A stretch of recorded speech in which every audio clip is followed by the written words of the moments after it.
කරුණාරත්න තමයි මේ මමගේ තාත්තා. තාත්තා කෙනෙක් නැතුව අවජාතක ළමෙක් කරන්න දෙන්න බෑ. ඒක නිසා මම යාගේ බලාපොරොත්තු වෙන්නේ යාගේ පුරුෂයෙක් වශයෙන් තමන්ගේ වගකීම ඉටු කරන්න කියලා. එච්චරයි. Rice mega bonanza. ඔබ මිලදී ගන්න අපේ අතප්‍රදියක් සඳහා ලක්ෂයක් දක්වා විශේෂ මිල අඩු කිරීමක්. Ice Pride of Sri Lanka. Chamika Karunaratne තමයි මේ මමගේ තාත්තා.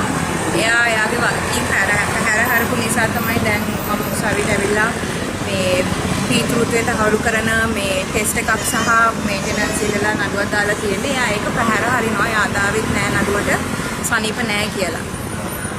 ඉතින් දැන් ඉදිරියට බලාපොරොත්තුවක් තියෙනවද එයා අධිකරණයට පෙනී හිටි කියලා?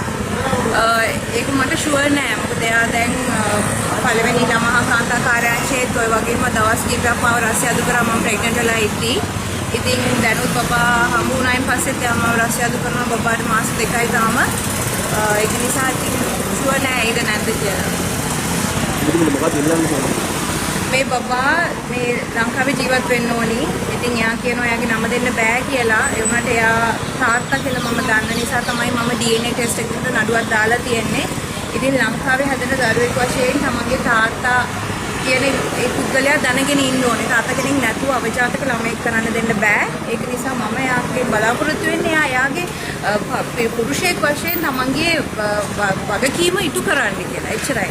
වෙන මොකද බලාපොරොත්තු වෙන්නේ නැහැ. මම යාගේ වන්දි එහෙම ලොකුවට බලාපොරොත්තු වෙන්නේ නැහැ. මට ඒක බලා ගන්න පුළුවන්.